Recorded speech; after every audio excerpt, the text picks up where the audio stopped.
Would you say, Fritz, that in 2019, TUI is primarily what we call a supplier in travel? We have been transforming the company from a trading company, so tour operating, into a company investing, developing, operating assets. And we mainly use what was the core business before, the trading, as being a sales function to mitigate the main risk, that actually risk capacity is not full. And the nice thing here is that operating assets is very nice when you have more demand than supply. So we look at areas where we have good demand and strongly growing demand. That's where you tackle. That's where we invest, and then on top, I think that kind of business, in that kind of business structure, suddenly the internet is not a direct competitor anymore. In that kind of vertically integrated structure, it's an additional sales channel to the channel which you operate on your own. So let's understand, how many hotels does TUI own and operate? 380. Different properties? Different properties. Wow.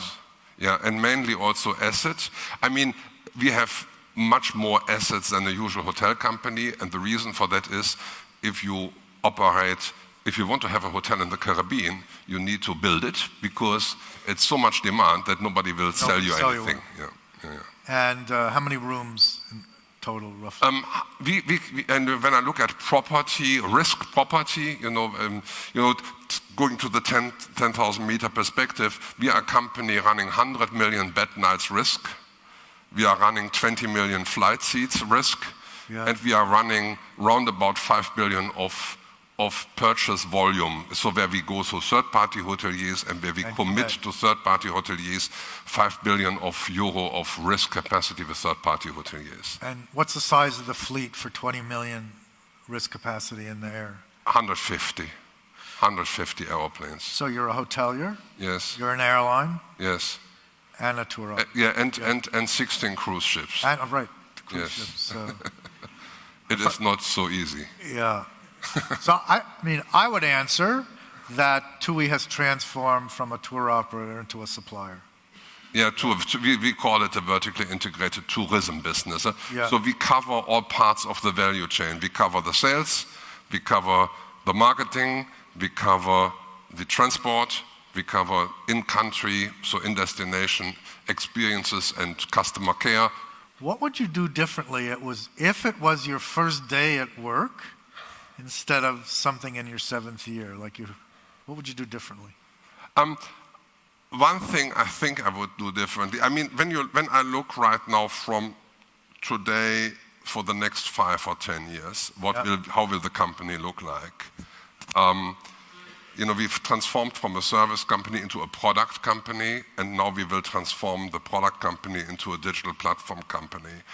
And if I had seen, I think potentially I was a little bit risk averse and complexity to change too fast. Maybe I would change faster. Now I've heard some CEOs, it's impossible to change too fast now, almost. It is. Exactly. The risk-reward ratio when you are in front of a decision. Yeah. Sometimes you say, let's make sure that the business which we have is still operating efficiently. And if you take too many things apart, then the worry is that you take things apart and it doesn't run efficiently anymore.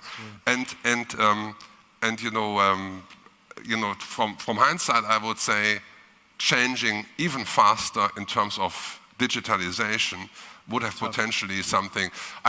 For example, we kept the markets intact. Today, we put all markets under one leadership in order to facilitate platforming of markets. Is something we didn't do. It's more centralization, one IT development, one deployment. We had for quite some time, until recently, IT organized per country and budgets organized per country. We had an IT boss, right. but we changed it now to domaining. So we cut now the IT in this direction, all activation, all booking, and so on software. So this domaining piece, of course, unravels the local P&L. At the same time, it facilitates faster change. And I left the markets maybe too long in their local silos. If you say that could have been maybe a little bit faster. Yeah, there's always a hot topic, right? And now it's tours and activities. Depending on who you read, it's somewhere estimated at 170 to 180 billion US marketplace, which would place it third behind air and lodging, but bigger than car rental and cruise. So TUI recently acquired Musement. Yes. And Bookings recently acquired Fair Harbor.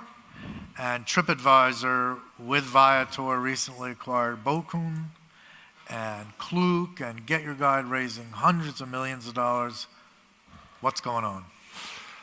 What do you see? I think what I see is a huge marketplace, as you said, 170 billion or whatever dollars. Big.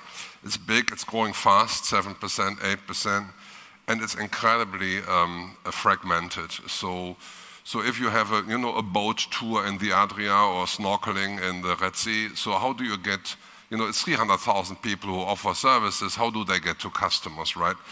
And what we said, we need a good platform to curate content. They had 150,000, so Musement 150,000 activities, mainly in cities. We have 20,000 activities. We are, in terms of offerings, already the biggest excursion provider in the world today, because we sold last year 4.5 million excursions to our resort tourists, local excursions. And is that mostly what it's for in the the platform? We put this all on the platform, and then the question is, why should we be more successful than anybody else? We have a couple of advantages nobody has.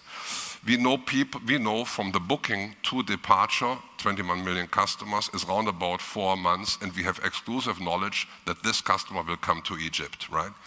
We have more knowledge about this customer than anybody else, because that customer, because our full coverage of value chain, we know what the customers did the last time when he traveled with us, what his preferences are.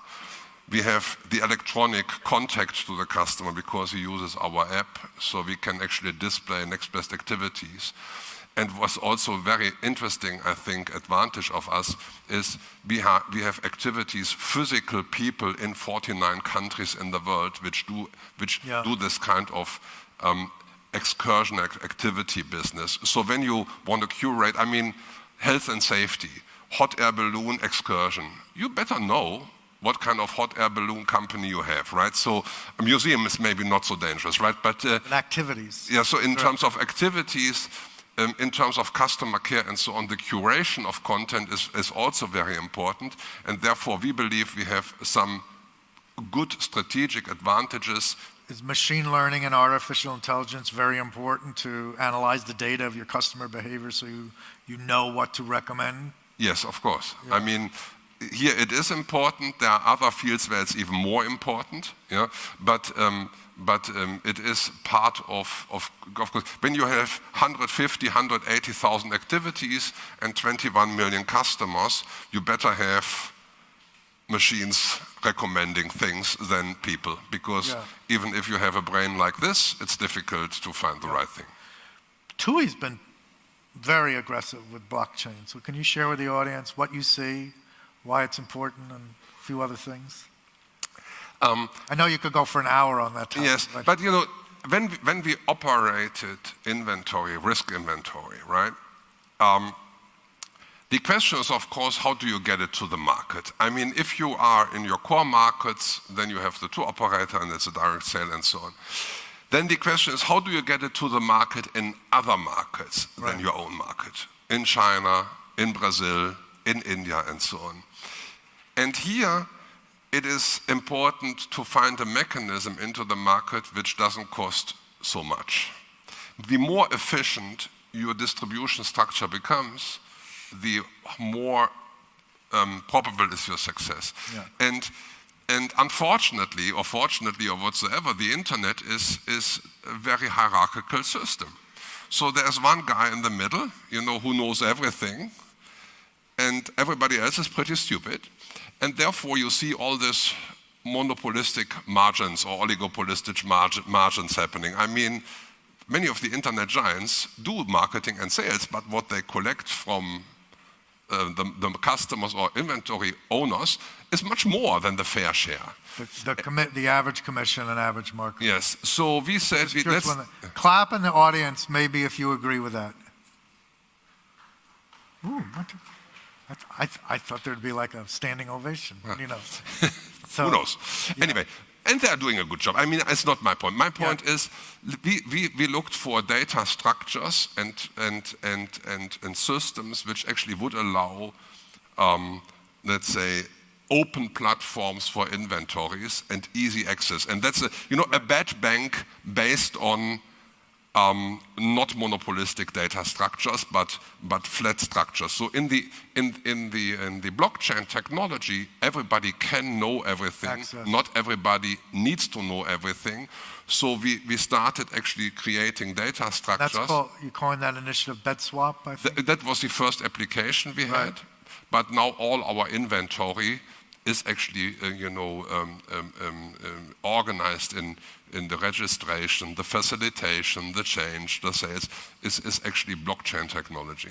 If we do, I mean, on the excursion business we do in Germany. I think the internet literacy in general. I mean, when you look, we as a consumer company, we have decided that we are where the customer is, right? And 80%, or let's say 75% of people, when they do a purchase of 3,500, which is the average ticket for a family of 4. Want to see somebody. Yeah. In the Nordic countries, we are 95% online, and of course, then you have all these payment methods, right? How do you attract younger travelers at TUI? It is. I mean, the younger traveler. Usually, sometimes I say, when you go with your parents, you are a child, you go to a Robinson Club. Yeah, then you are independent and you study and you find it nice to travel independent. And then when you are 35 and you have your own family, you start to remember that Robinson was not a bad vacation, right? So that sometimes I could say like this, but we have a lot of young travelers for interesting reasons. The biggest reason for young travelers to go with us, that you have absolutely certainty what you pay. When you go to a vacation, you fly somewhere and then you need to take a taxi and then you don't have full board or all inclusive. We have a lot of young customers who are budget constrained and say, when I do a vacation here, I'm pretty sure that I don't need extra money. So is it good or not? I have to say our sweet spot for our brand is definitely not with the very young customers. Right. Our sweet spot is older. It's 35 plus. And the biggest growth we have today in the touristic industry is definitely 60 plus. Because, the demographic change is not good for insurances, but the demographic change for us is brilliant. People are becoming older. People are generally more healthy, so they don't smoke, they don't drink, they go into a gym. A 65-year-old today is fit as a 50-year-old 30 years ago. People become older, people have money, people travel.